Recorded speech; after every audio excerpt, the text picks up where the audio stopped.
안녕하세요. 최근에 IoT 공격이 어떻게 발생하고 있는지 한번 살펴보도록 하겠습니다.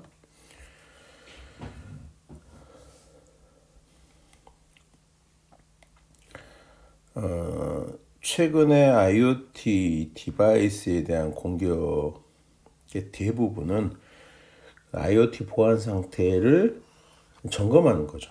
그래서 점검을 하는 이유는 뭐야? 이제 그걸 어떻게 하면 더 낮게 개선을 할 건가라는 목적으로 연구가 된 거라는 거죠.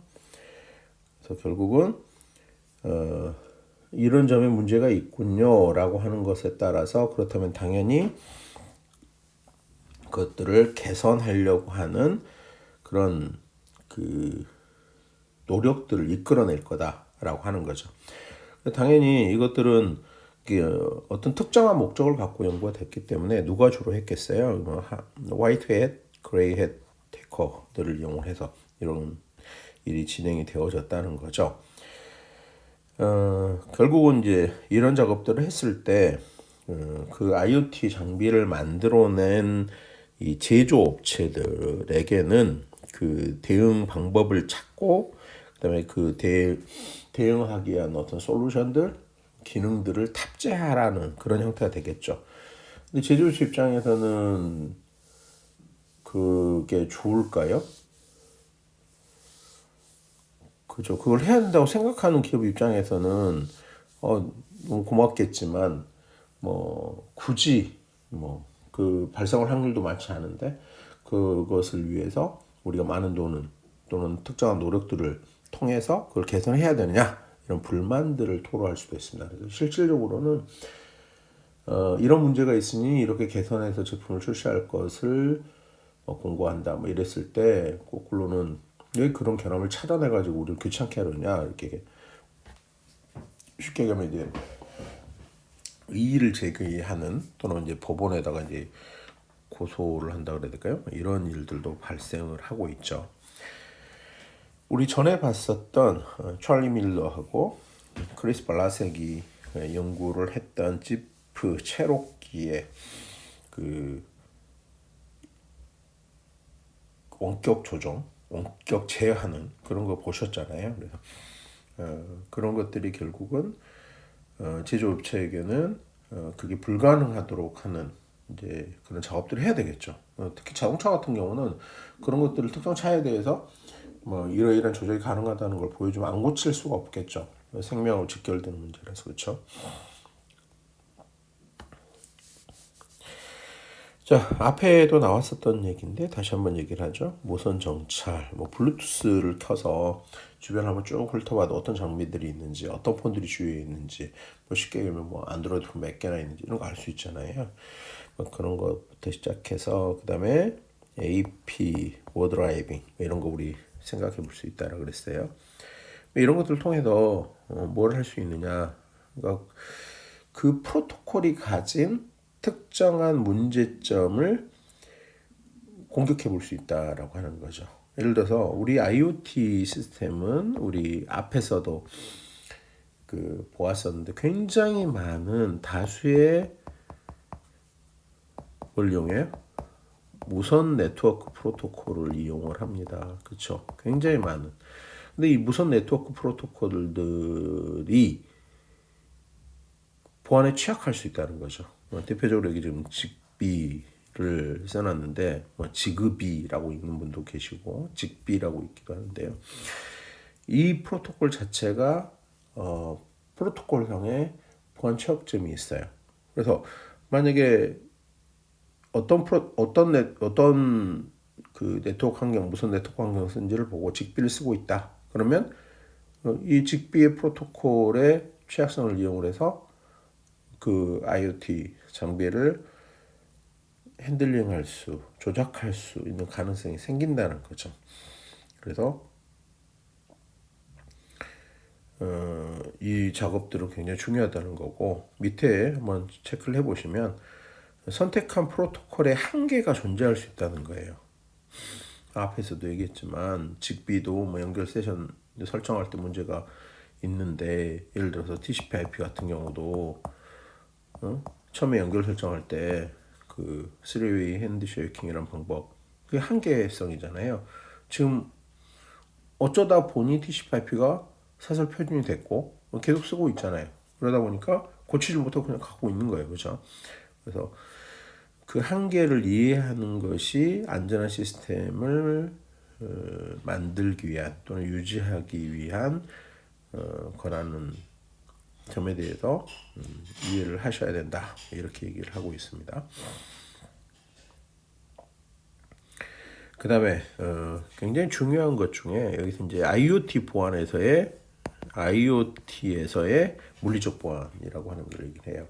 이거는 우리가 이제 정보 보안할 때요, 예를 들어서 그러니까 펜스라고 하죠. 또는 뭐 사무실 같은 경우에 빅 오피스, 큰 사무실 같은 데서는 파티션이라고 하는 것, 파티션의 높이에 따라서 이제 보안 강도가 달라지죠. 이런 것들이 존재하게 되는데 IoT 보안에서 물리적 보안은 특히 이제 바로 그 IoT 장비에 접속하는 것을 보통 얘기를 합니다. 그래서 이 부분도 다음 시간에 보게 될까요? 다음 시간쯤에 이제 우리가 생각해 보시게 될 건데요. 그런 걸 한번 이렇게 돼 있구나 하는 걸 보시게 될 건데 실제 이제 아니요 다음 시간에 얘기를 할게요. 그래서 우리 이제 인베디드 되는 장비들에 보면 이제 연결통으로 JTAG이라고 하는 게 있죠. 이건 아마 그 IoT 다른 뭐 IoT 기초라든가 뭐 이런 아두이노나 이런 걸 만지는 시간에 배우셨을 거고 이런 것들을 접속을 한다 그러면 우리 이제 되게 어렵지 않게 메모리에 접속을 하게 되고 그 메모리로부터 필요하다면은 뭐 OS를 복제해낼 수도 있고요. 그 다음에 그 복제한 OS는 대부분 뭘까요 요즘에? IoT 장비에서 쉽게 이런 거 생각해 보시면 돼요. 예를 들어서 AP 그 다음에 뭐 인공지능 스피커 있잖아요. 인공지능 스피커 요즘에 교수님도 인공지능 스피커 처음에 바로 그 뭐죠? 누구? 이거 샀었는데 생각같이 그렇게 그 많이 안 쓰여지게 돼서 다른 분에게 이제 선물로 그냥 드렸거든요. 근데 인공지능 스피커 또 뭐 우리 생각해 볼 수 있는 게 뭐가 있을까요?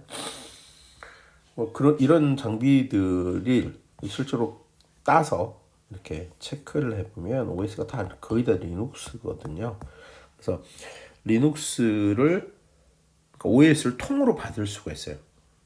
그래서 그 OS를 이제 분석을 쭉 해보면 그 안에 들어있는 어떤 프로그램이라든가 여기 보면 뭐 패스워드 뭐 설정 데이터 뭐 이런 거 얘기해놨는데 그런 것들을 쭉 볼 수가 있다는 거죠.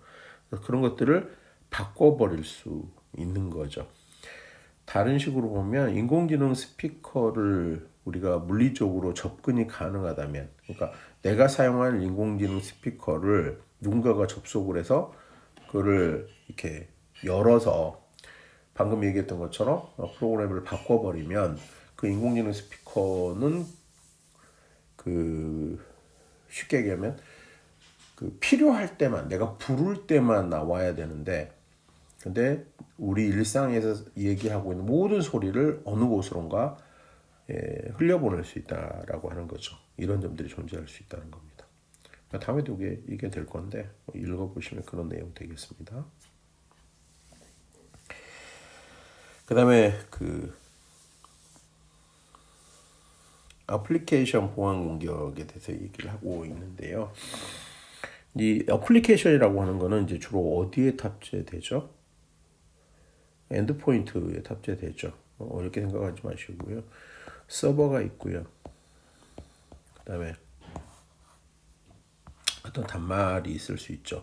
이게 뭐 iOS, 그 다음에 뭐 안드로이드, 기타 여러 그 스마트폰 생각하시면 될 것 같아요. 이 단말이 터미널 단말이 될 수 있고요.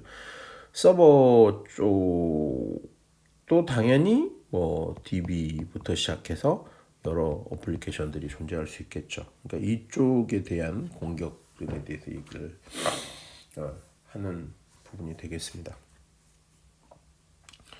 그다음에 이제 퍼징이라는 말은 본래 이제 여러분들이 퍼징은 인터넷 찾아보시면 한번 찾아서 보셔야 되는 내용 되겠는데요.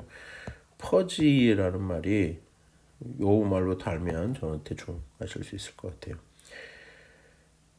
어떤 걸 얘기하냐면 그림이 잘 그려질지 모르겠는데 이게 뭐죠? 맞아요. 새 깃털이잖아요. 이 새 깃털을 한 번씩은 다 만져보셨을 거예요. 나뭇잎같이 됐나요?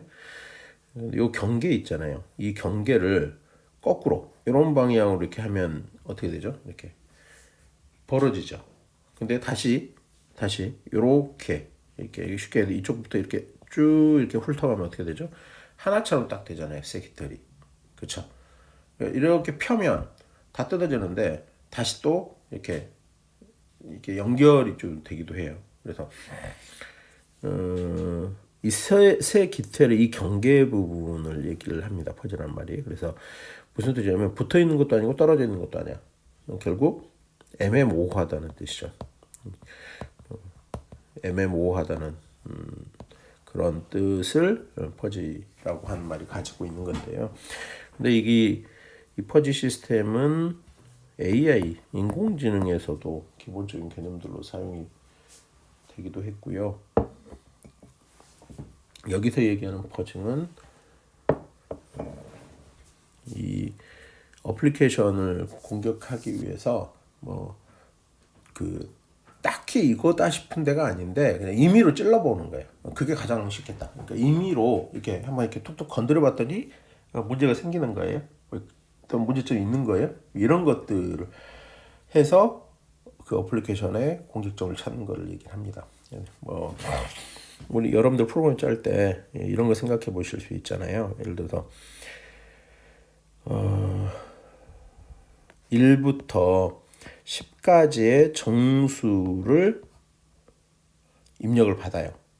그래서 1부터 10까지의 정수를 입력을 받고 그 다음에 그 수들에 따라서 어떤 메뉴를 구사를 한다. 이런 문제가 있다고 쳐봅시다. 1번이면 구구단을 만들고 2번이면 나누기를 하고 이런 식으로 이렇게 문제가 주어졌다고 해요. 근데 이걸 짤 때 우리 제대로 프로그램을 만들려면은 1부터 10까지 들어오는 어떤 정수가 맞는지를 먼저 체크를 해봐야 되잖아요. 이제 그렇게 짜야 잘 짜는 거예요. 근데 이런 오류 체크를 잘 안 하죠. 다시 얘기해서 이 프로그램에 여러분들이 프로그램 짜놨는데 여기다가 255를 넣었어.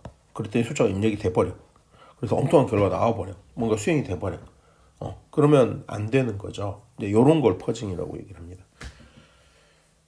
대충 이해 가셨죠? 그런 결함들을 이용을 해서 공격을 하는 걸 어플리케이션 보안 공격이라고 얘기합니다. 자, 이번 세 번째 세션은 여기서 마치도록 하겠습니다. 다음 영상에서 보도록 할게요. 수고하셨습니다.